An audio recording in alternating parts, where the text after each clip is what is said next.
ಅಂತಲ್ಲ, ಡಿನೋವಾ ಎನ್ಕ್ವೈರಿ ಮಾಡಲಿಕ್ಕೆ ಆರ್ಡರ್ಸ್ ಮಾಡಲಿಕ್ಕೆ ಅವರೇನು ಕಾನೂನಲ್ಲಿ ಎಲ್ಲಿ ಅವಕಾಶ ಇಲ್ಲ. ಆದರೆ ಹೈಕೋರ್ಟ್ ಆ್ಯಂಡ್ ಎಬವ್ ಜಡ್ಜಸ್ಸಿಗೆ ನಮ್ಮ ಅಡ್ವೊಕೇಟ್ ಸಾಹೇಬ್ರ ಒಪ್ಕೊಂಡ ಥರದಲ್ಲೇ 482 ಅಂತ ಒಂದು ಸೆಕ್ಷನ್ ಬರ್ತದೆ CRPCನಲ್ಲಿ. ಅದರಲ್ಲಿ ಡಿಸ್ಕ್ರಿಷನರಿ ಪವರ್ ಆಫ್ ಜಡ್ಜ್, ಯಾವುದು ಕಾನೂನಲ್ಲಿ ಹೇಳಿಲ್ಲ ಅದನ್ನು ಕಾನೂನು ಥರನೇ ಮಾಡಲಿಕ್ಕೆ ಆರ್ಡರ್ ಮಾಡಲಿಕ್ಕೆ ಅವ್ರಿಗೆ ಅಧಿಕಾರ ಇದೆ. ಯಾರಿಗೆ? High court judge and above supreme ಕೋರ್ಟ್ನವ್ರಿಗೆಲ್ಲ. ಅದರಲ್ಲಿ ಆರ್ಡರ್ ಮಾಡಿ ರೀಇನ್ವೆಸ್ಟಿಗೇಷನ್ಗೆ ಅಂತ ಇವ್ರು ಕೇಳಿದರು.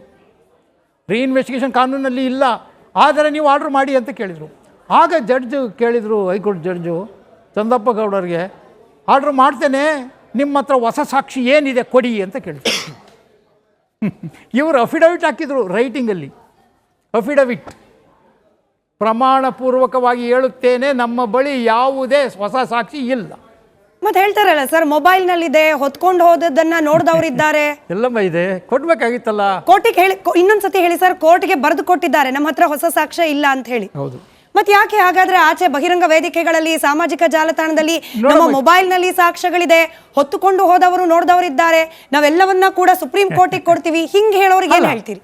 ಸುಪ್ರೀಂ ಕೋರ್ಟಿಗೆ ಕೊಡುವುದಕ್ಕಿಂತ ಮುಂಚೆ ಇವರೇ ಹೈಕೋರ್ಟಿಗೆ ಅಪೀಲ್ ಹಾಕಿದ್ದಲ್ವಾ, ರಿಟ್ ಪಿಟಿಷನ್ ಫೈಲ್ ಮಾಡಿದ್ದಲ್ಲಿ ಕೊಡಬೇಕಾಯ್ತು. ಇವ್ರು ರಿಟ್ ಪಿಟಿಷನ್ಗೆ ಇವ್ರು ಸಾಕ್ಷಿ ಕೊಡ್ಬೋದಾಗಿತ್ತಲ್ವಾ.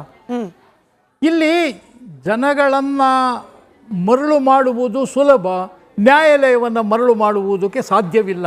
ಹೆಚ್ಚು ಕಮ್ಮಿ ಆದರೆ ಕಾಂಟೆಂಪ್ಟ್ ಪ್ರೊಸೀಡಿಂಗ್ಸ್ ನಡೆಸ್ತಾರೆ, ನ್ಯಾಯಾಲಯ ನಿಂದನೆಯನ್ನು ನಡೆಸ್ತಾರೆ. ಬಹುಶಃ ಸುಪ್ರೀಂ ಕೋರ್ಟ್ಗೆ ಹೋಗ್ತಾ ಇರುವ ಡಿಲೇಗೂ ಕೂಡ ಇದೇ ಭಯ ಕಾರಣ ಇರಬಹುದಾ? ನಾವು 100 ಬಾರಿ ಕೇಳಿದೀವಿ, ಯಾಕೆ ಸುಪ್ರೀಂ ಕೋರ್ಟ್ಗೆ ಹೋಗ್ತಿಲ್ಲ ಸಾಕ್ಷ್ಯ ಇದ್ರೆ ಅಂತ. ಉತ್ತರ ಸಿಕ್ತಲ್ಲಮ್ಮ ನಿಮ್ಗೆ. ಯಾಕೆ ಇವರು ಸುಪ್ರೀಂ ಕೋರ್ಟಿಗೆ ಹೋಗ್ತಿಲ್ಲ ಅಂದರೆ ಇದೇ ಭಯ, ಉಪಯೋಗ ಆಗಲ್ಲ ಅಂತ.